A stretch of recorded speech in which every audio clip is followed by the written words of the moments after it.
Well, in our last video, we looked at direct variation, and I kind of told you what we're coming to now. We're going to do indirect variation, and I don't find this formula to be quite as intuitive here. But so what we said before, direct variation, one variable is going up, the other variable is going up. That kind of made sense to me because it looks like this. Y equals kx. You got the balance beam here. One's going up, it's forcing the other one to go up too, or else the balance beam is not going to be the same.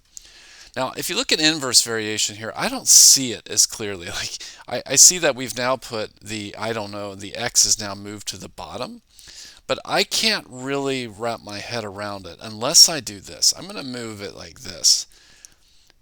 So if I want to work with an equation, there's no reason I couldn't just multiply the x. Suppose this had been y equals k over 3. Couldn't I just multiply both sides by 3 to get that to move up to the other side, and I'd have 3y equals k, right? Just our basic algebra skills here. So I can do the same with k. I've just multiplied it up to the other side. Well, here's what I have. Now this is not the same as this. These are not the same thing. Look, the y and x are on the exact same side. So here's what this says. This says that if I multiply y and x, then there's some constant, k. Now here's what this means. It means if y goes up, if I'm going to keep this to be some constant number, like let's suppose y times k is always equal to 3. My constant is 3.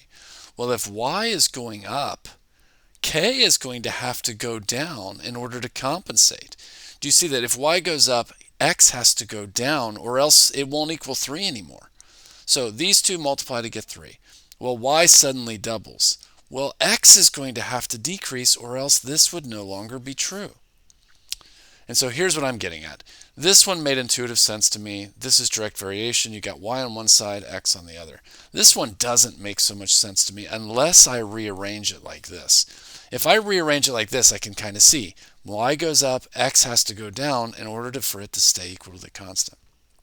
So these two make sense to me, but what we're going to do is we're going to work it in this form here. And all we've done is rearrange this one that I liked to say that, well, it must be the same thing as putting k on the bottom. So indirect variation, inverse variation, is that as one goes up, the other one must go down in order to maintain this constant. That's this circle that I've got right here. That's this. Now, the way we're going to work with it, though, is we want one variable on each side, so we divide the x down so it looks like this. Okay, that's a lot of story. Let's get to it. So it's going to be the same concept as before. We're going to look for that constant of variation, but this time we're using a slightly different formula. X is now on the bottom. So we've got y is 20, x is 8, doing the same thing as before. Solving for that k now is going to mean multiplying both sides by 8. Okay, we crunch that, we get 160. Now we have that constant, and so now we can put it into the equation, and we've got our equation. Now I'm sure, did it ask us? No, that's all it's asking so far. Okay, so we've got P is inversely in a relationship with Q. So as P goes up, Q has to go down. So let's put our numbers in here in order to find that. And we get this. And I'm always nervous of multiplying on a video and getting it wrong, so I'm going to do it on my calculator. Okay, so k is 360. So I've got that variable now. I've got that constant, 360 over q. Okay, same idea. Nothing else is going to change here really. Y is k over x because they're inversely in relationship this time. So I've got 8 equals k over 2. Now to solve this for k, we want to find that variable. We're multiplying both sides by 2. That would cancel those guys. So I've got 16 equals k. Okay, so I've got my equation now. Here it is. All right, these are just asking us to set these up. So now let's do a two-parter here where we're going to find it and then we're going to find one of the variables. So same thing, we've got fuel consumption is varying inversely with its weight. Okay, so fuel consumption now, so this is our normal equation, but we're using fuel and weight. So weight has to be on the bottom now, so we're doing inversely. So Just going to solve this like I did before. They gave me an F, they gave me a weight, plug everything in, crunch that for my constant, and I get 8,600. Now, this is my equation. I now have that constant. Now all we've got to do, we're just going to put in, said, hey, what's the fuel, whatever it was, fuel efficiency or something, consumption, when the weight is 40/30. Okay, we're just going to plug that in, do some math, and it's 20. Okay, let's try a couple of on our own here. So value is inversely with its age. So when the age goes up, the value of the car is going to come down. That's what it means. So we have a $20,000 is how much the car was originally, but now it is 2 years old. So here's our equation, and let's find that value for K. So if I just multiply both sides by 2 here, obviously I'm going to get 40,000 as my K. All right, so I've got my equation now. Oops, that's not right. And A standing for the age here. All right, so there's my equation. We want to know what's it going to be worth when it's 5 years old. So all we've got to do is put a 5 in there.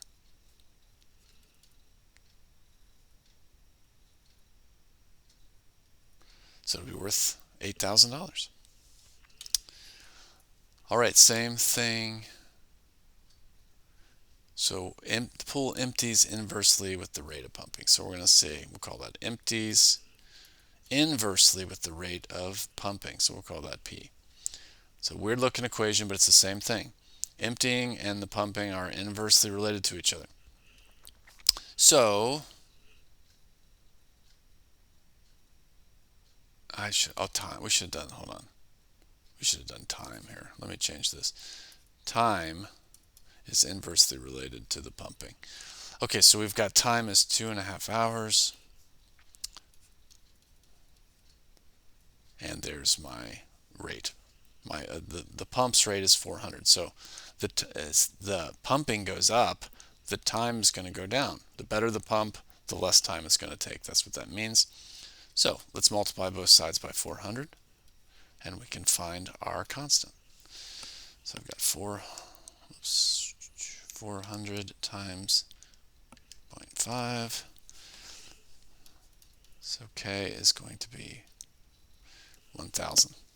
So now I have it. I've got my constant, and now I can solve any problem.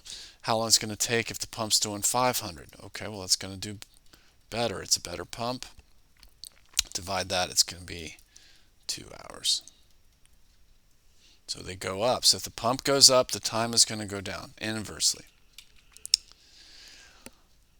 Okay, I don't think there's anything different about these. I'll go through them quickly here. But so we have frequency varies inversely with length. So now it's frequency inversely with length. We're going to use this information they gave us to find the constant. Constant turns out to be this, just by multiplying 26 on both sides.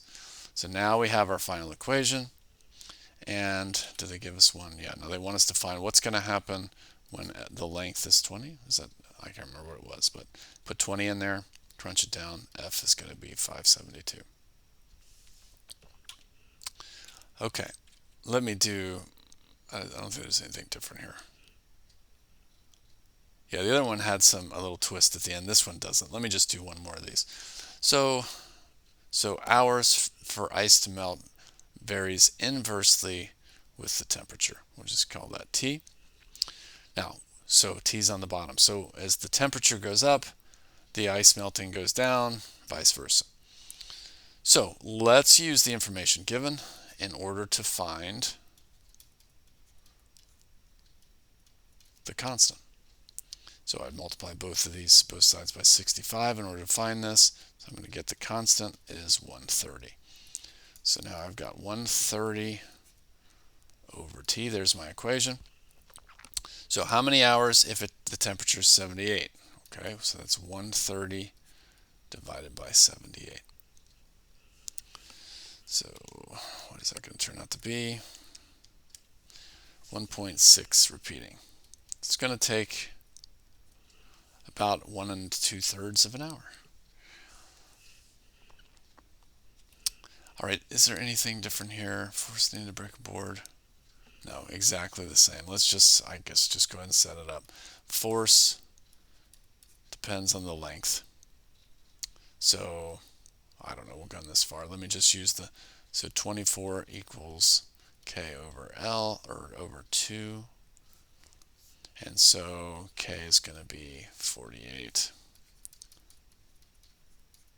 Okay, so there's my formula. Put in 5 in order to solve for the force. Okay, so we did direct variation, and I hope I could kind of paint you the picture of where the formula comes for indirect variation. I'm not quite as intuitive, but and the difference on this one, when you've got one variable on the left, the variable on the right has now moved to the denominator down there.